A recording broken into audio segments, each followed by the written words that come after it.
नमो अरिहन्ताणं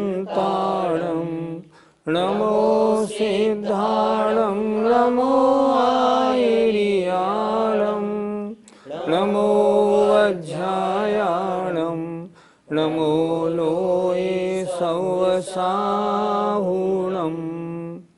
पंच परमेष्ठी भगवान की जय। आपका सामायिक पाठ पूरा होने को जा रहा है।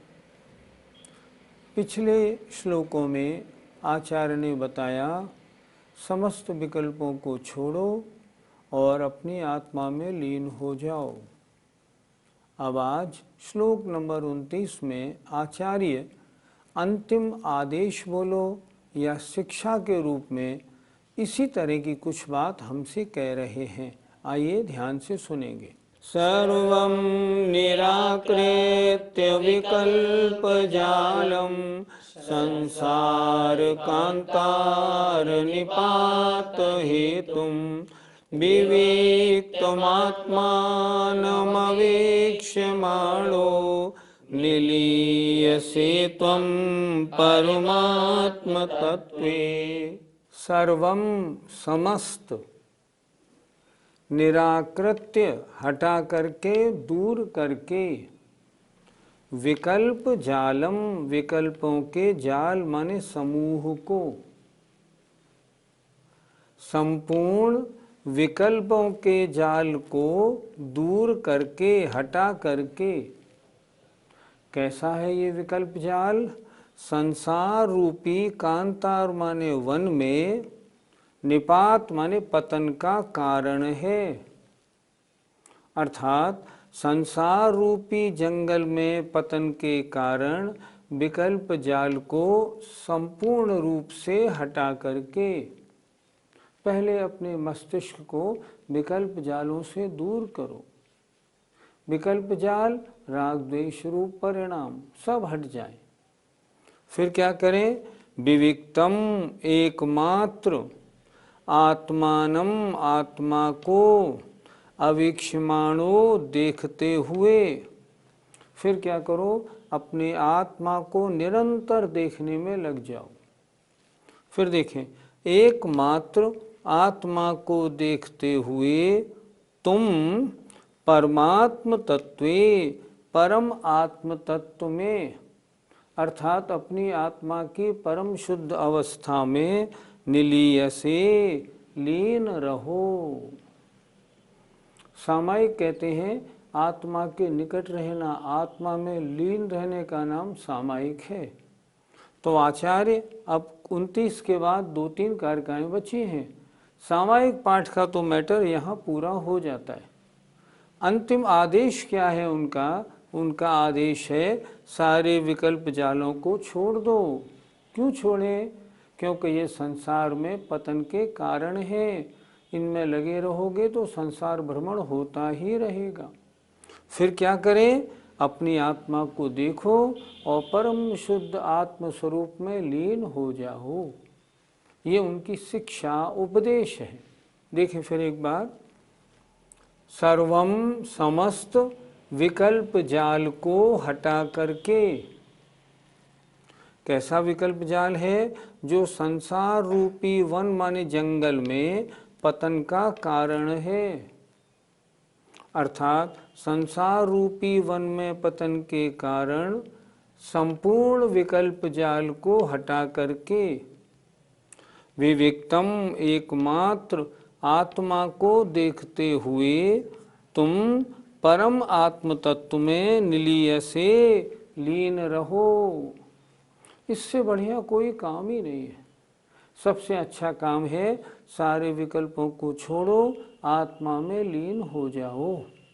अमित गति आचार्य महाराज अब ये अंत में ये शिक्षा दे रहे। विकल्प जाल से हमें क्या समझना चाहिए, क्या मानना चाहिए? यह मेरा है, ये तेरा है, अच्छा है, बुरा है, मुझे चाहिए, मुझे नहीं चाहिए, इसे हटा दो, इसे मत हटाओ, सब विकल्प जाल हैं।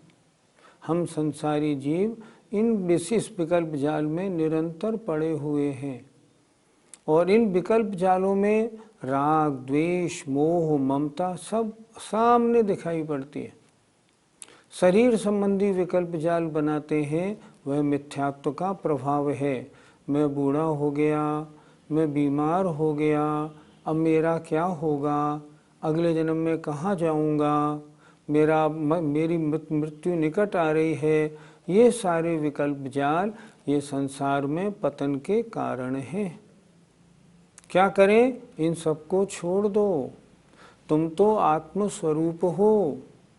पहले एक गाथा पढ़ी थी ना, न मे मृत्यु कुतो भीतर, मैं मरता नहीं, मुझे डर नहीं है किसी बात का। न मे व्याधि कुतो व्यथा, मेरे कोई रोग नहीं होता तो मुझे व्यथा का क्या काम। ना हम बालो न वृद्धो हम, ना मैं बच्चा हूँ न वृद्ध हूँ, न युवैतानि पुद्गले, न युवा हूँ। ये तो पुद्गल की पर्याय है।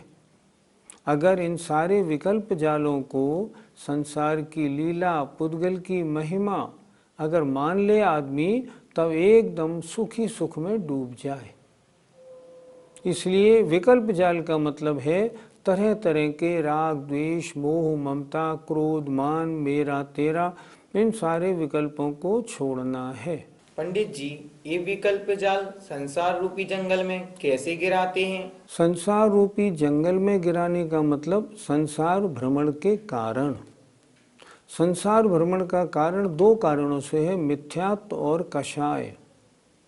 अगर शरीर संबंधी, शरीर को मैं अपना मानते हुए कोई विकल्प करता हूँ, स्त्री पुत्रादि को अपना मानते हुए विकल्प करता हूँ, तो मिथ्यात्व का बंध होता है, संसार अनंत हो जाएगा। अगर मैं राग द्वेष में पड़ता हूँ तो कषायों का बंध होता है। संसार में बंध के कारण मुख्यतया दो ही तो हैं, मिथ्यात्व और कषाय। ये विकल्प हमें मिथ्यात्व और कषाय के कारण होते हैं और उसी में डालते हैं, जिससे हमारा संसार भ्रमण निश्चित है। संसार भ्रमण से बचना है तो बस दो चीजें छोड़नी है, मिथ्यात्व और कषाय। मिथ्यात्व का मतलब अपनी श्रद्धा ठीक बना ले और कषाय का मतलब क्रोध, मान, माया, लोभ, इनको छोड़ दें। अन्यथा इन्हें करते रहेंगे, संसार भ्रमण होता रहेगा। अनादि से यही तो किया है और कब तक करना है। अगर और करना है इसका मतलब कहीं हमारी गिनती अभव्यों में तो नहीं, जो हमारा संसार अनादि अनंत हो। कहीं हम दूर भव्य तो नहीं, जो कभी मोक्ष जाएंगे। नहीं, इनको छोड़ेंगे हम। मिथ्यात्व और कषाय संबंधी जो विकल्प जाल हैं उनको छोड़ के अपनी आत्मा में लीन रहेंगे। ये आचार्य ने हमें उपदेश दिया है। गृहस्थी में रह करके इनसे दूर रहना संभव नहीं, फिर हम क्या करें? पहले अपनी श्रद्धा मजबूत करें, उसके बाद शास्त्रों का स्वाध्याय करें।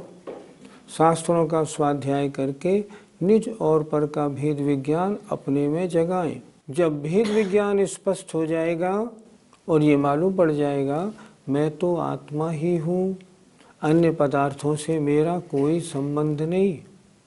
आपने कल के ज्ञानशाला में सुना था, कोई मेरा नहीं, मैं किसी का नहीं।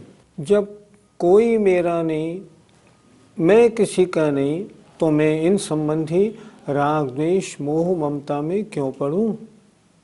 जब ऐसा सोच लेता है, इन सब विकारों से हट जाता है। इन विकल्प जालों से दूर हटना कोई असंभव नहीं है, बिल्कुल संभव है।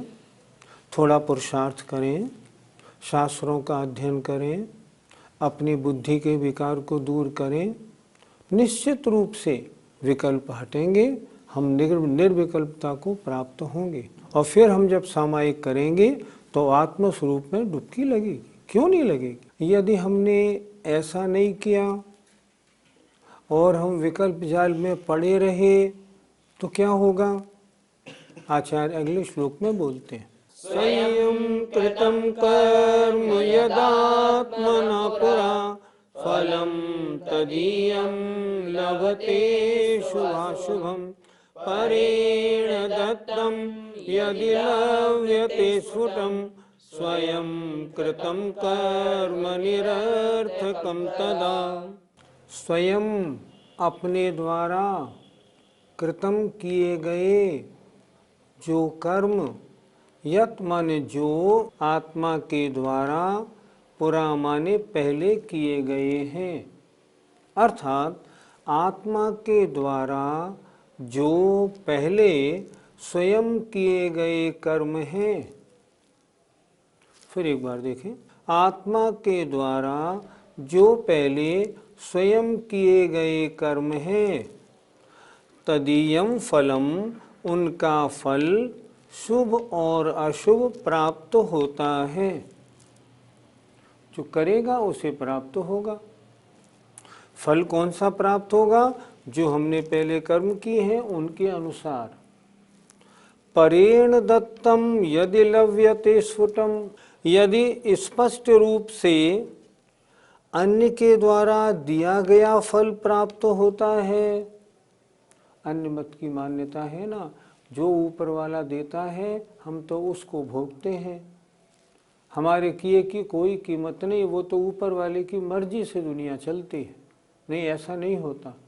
नीचे की दो पंक्तियां कितनी स्पष्ट हैं। यदि परेण दत्तम लभ्यते, यदि दूसरे के द्वारा दिया गया प्राप्त होता है स्पष्ट रूप से, तब तो स्वयं किए गए कर्म व्यर्थ हो जाएंगे। तदा माने तब तो स्वयं किए गए कर्म निरर्थक, उनका कोई अर्थ ही नहीं रहेगा। मैं अच्छा करूं या बुरा करूं, क्यों? फल तो भगवान अपनी मर्जी से देता है, कि हमारे कार्यों के अनुसार थोड़ी देता। पर ऐसा नहीं होता, ये धारणा बिल्कुल ठीक नहीं। देखें एक बार फिर, आत्मा के द्वारा जो पहले किए गए, स्वयं किए गए कर्म हैं, उनका फल अच्छा या बुरा, शुभ या अशुभ प्राप्त होता है। इस भाव में जो भी हमें अच्छे और बुरे जो भी फल भोगने को मिल रहे हैं, वो इस आत्मा ने पहले किए हुए हैं। यदि स्पष्ट रूप से दूसरे के द्वारा दिया गया प्राप्त होता है, हमारे किए गए कर्मों का कुछ फर्क नहीं पड़ता, हम कुछ भी करें वो तो अपनी मर्जी से देता है। यदि ऐसा है तब तदा माने तो स्वयं किए गए कर्म व्यर्थ हो जाएंगे। पर ऐसा होता नहीं। हमारे किए हुए कर्मों का फल जैसा हम करते हैं वैसा हमको मिलता है। पंडित जी, प्रति समय हम कितने कर्म बांधते हैं? कर्म 8 होते हैं। उनमें से आयु कर्म का बंध प्रति समय नहीं होता। आयु कर्म का बंध अपने बंध योग्य अपकर्ष काल में होता है। उसके अलावा 7 कर्मों का बंध हम प्रति समय करते हैं। ज्ञानावरण, दर्शनावरण, वेदनी, मोहिनी, नाम, गोत्र और अंतराय। बस आयु कर्म का बंध कब करते हैं? जब उसका अपकर्ष काल होता है। क्या निगोदिया जीव भी 7 कर्मों का प्रति समय बंद करते हैं? हाँ, निगोदिया जीव भी प्रति समय 7 कर्मों का बंध करते हैं। देखो, आयु कर्म का बंध 7वें गुणस्थान तक होता है। मोहिनी का बंध 9वें तक होता है। 6 कर्मों का बंध 10वें के एंड तक होता है। 11, 12, 13वें गुणस्थान में सिर्फ 7वां वेदनी का बंध होता है और 14वें गुणस्थान में किसी भी कर्म का बंध नहीं होता। कर्म बंध का ये सिद्धांत है। बंधे हुए कर्म कब तक और कितना फल देते हैं? कर्मों के एक तो ठहरने का काल माने स्थिति बंध होता है, एक उनके फल देने की शक्ति माने अनुभागबंद होता है। 8 कर्मों को हम बांटें तो शुभ अशुभ कर्मों में बांध लें। मतलब 8 कर्मों में 100 प्रकृतियां पाप की हैं, 68 प्रकृतियां पुण्य की।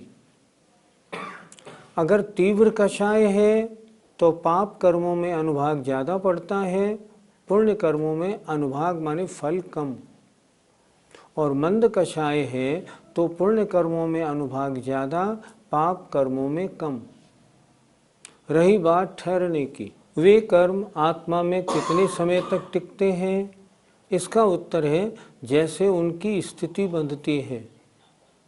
अर्थात 3 शुभ आयु को छोड़ो, त्रिंच मनुष्य देवायु को, उनके अलावा 145 कर्मों की अधिक स्थिति तीव्र कषाय में और 3 आयु की कम स्थिति 3 आयु की कम स्थिति तीव्र कषाय में पड़ती है।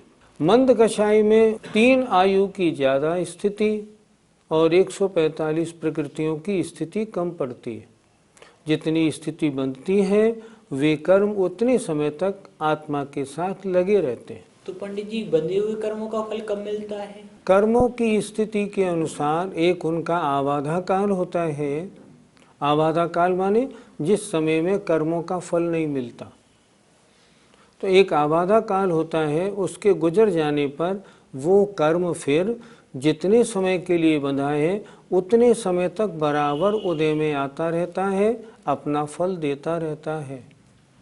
जो 68 प्रकृतियाँ पूर्ण प्रकृतियाँ हैं वो जब उदय में आती हैं तो शुभ फल देती हैं, अच्छा फल देती हैं।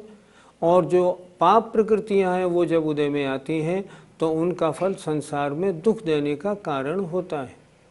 इस तरह संसार में पुण्य और पाप का फल हर जीव को भोगना पड़ता है। पंडित जी, इन कर्मों का फल कैसा होता है? जैसा कर्म का नाम वैसा कर्म का फल। अर्थात ज्ञानावरणी कर्म ज्ञान को आवृत करता है, ढकता है। दर्शनावरणी कर्म आत्मा के दर्शन गुण को ढकता है। वेदनी कर्म सुख दुख का अनुभव कराता है। मोहनी कर्म उदय में आता है, आत्मा को मोहित करता है मिथ्यात्व और कषाय के द्वारा। आयु कर्म का उदय आता है तो आत्मा को एक शरीर में निश्चित समय तक रहना पड़ता है। नाम कर्म हमारा अच्छा और बुरा शरीर बनाता है। गोत्र कर्म ऊंचे और नीचे कुल में जन्म दिलाता है और अंतराय कर्म हमारे दान लाभ आदि में बाधा डालता है। जैसे कर्म हमने पहले बांधे होते हैं, जब ये कर्म उदय में आते हैं तदनुसार इनका फल होता है। मान लीजिए हमने किसी को मारा पीटा, कर्म बंधेगा असाता वेदनी। जब वो असाता वेदनी उदय में आएगा आपके शरीर में पीड़ा होगी। क्यों? क्योंकि असाता वेदनी का काम है दुख देना। मान लो आपने किसी की पुस्तक चुराई है, दबा दी है, फाड़ दी है, कर्म बांधा है ज्ञानावरणी, तो अगला जो भाव मिलेगा उसमें आपको ज्ञान का क्षयोपशम नहीं मिलेगा। 3rd डिवीजन पास होना भी मुश्किल पड़ेगा। इस तरह जैसे कर्म बनते हैं तदनुसार उनका अच्छा या बुरा फल वह प्राणी स्वयं ही भोगता है। हमें एक भाव में बांधे हुए कर्म कितने भाव तक भोगने पड़ते हैं? सीधी भाषा में हम ये समझ सकते हैं, वर्तमान में जिन कर्मों का फल हमें भोगना पड़ रहा है ये हमारे असंख्यात भवों के बांधे हुए कर्म हैं। क्योंकि जो कर्म बंधते हैं वो कोड़ा कोड़ी सागर असंख्यात वर्षों तक आत्मा के साथ लगे रहते हैं और असंख्यात वर्षों में हमारे असंख्यात भव हो जाते हैं। इसलिए वर्तमान में प्रत्येक जीव असंख्यात भवों में बांधे हुए कर्मों का फल भोगता है। अच्छे कर्मों का अच्छा और बुरे कर्मों का बुरा। जैसा किया है वैसा उसको भोगना पड़ता है। पंडित जी, हमें कर्म का फल स्वयं के किए कर्मों का नहीं मिलता बल्कि कोई और देता है, ऐसी मान्यता किसकी है? जो धर्म ये मानते हैं कि संसार में जो कुछ अच्छा बुरा हो रहा है सब उस ऊपर वाले की मर्जी से हो रहा है, अर्थात भगवान हमें सुख दुख देने वाला है, सुख मिलेगा तो भगवान की मर्जी से, दुख मिलेगा तो भगवान की मर्जी से। ये उनकी मान्यता है। बहुत से धर्म ऐसी मान्यता बनाते हैं, लेकिन उनकी मान्यता गलत है। अगर वो मान्यता मंजूर कर ली जाएगी तब तो फिर हमारे अच्छे बुरे कार्य करने का फल क्या रह जाएगा? कुछ भी नहीं। फिर हम अपने जीवन में अच्छे कार्य क्यों करेंगे? फिर तो हम बुरे बुरे कार्य मस्ती करेंगे। धार्मिक कार्यों की फिर कीमत क्या रह जाएगी? अतः वो सिद्धांत ठीक नहीं। सिद्धांत क्या ठीक है? आप जो स्वयं कार्य करेंगे उनका फल आपको खुद को भोगना पड़ेगा। और ये भी ध्यान में रखने की बात है, मैं करूं और मेरी पत्नी या बेटा भोगे, ये कभी नहीं होगा। मैं करूंगा उसका फल मैं भोगूंगा, मेरी पत्नी या बेटा करेगा उसका फल वो भोगेगा। जो करेगा जैन धर्म के अनुसार वो ही भोगता है, और यही सिद्धांत सही है। एक करे और अन्य भोगे, ऐसा कभी भी नहीं होता। फिर हमको क्या करना चाहिए? हम चाहते क्या हैं? हमें हमेशा अच्छे सांसारिक वैभव सुख सामग्री मिले, हमें अच्छे कर्मों का फल मिले। तो हमको चाहिए हम शास्त्रों को पढ़ें, और पढ़ने के बाद जो बुरे कर्म हैं उनके जो आश्रव के कारण हैं उनसे बचें। हम बहुत बार पढ़ते हैं कि दूसरे की बुराई करने से नीच गोत्र में जन्म होता है, परंतु फिर भी हम दूसरे की बुराई करना नहीं छोड़ते। हम जानते हैं दूसरे के लाभ में बाधा डालने से लाभांतराय का बंद होता है। हमारे अगले जन्मों में भी लाभ में बाधा पड़ेगी, लेकिन नहीं, फिर भी हम ऐसा करते हैं। हम जानते हैं मिलावट करके बेचने से पाप कर्म बनता है, फिर भी हम डुप्लीकेट का और गलत कार्यों का धंधा, बहुत से लोग उस काम में लगे हुए हैं। हम जानते हैं हिंसक व्यापार करने से महान पाप का बंध होता है, फिर भी हम लोभ लालच में आके वो ही करते हैं। इसलिए आचार्य कहते हैं इन सब बातों को समझो। देखो, अन्य कोई फल देने वाला नहीं। अगर तुम राग द्वेष आदि विकल्प में पड़े रहोगे, पाप बांधोगे, पाप का फल तुम्हें भोगना होगा। और अगर तुम अपने आत्मा के साथ जुड़ोगे, राग द्वेष विकल्पों से बचोगे, महान पुण्य का संचय करोगे, इस भव में मोक्ष तो नहीं होगा, लेकिन अगले भवों में संसार की जो महान सामग्री, उत्कृष्ट सामग्री है वो प्राप्त होगी, और सांसारिक सुखों का आनंद लोगे। इसलिए शुभ कर्मों के बंध में लगो और अशुभ कर्मों के बंध से दूर हटो। श्रद्धानीय रखो, हे भगवान, कर्मों का आश्रव बंध मेरा कब समाप्त हो जाए। जय जिनेन्द्र।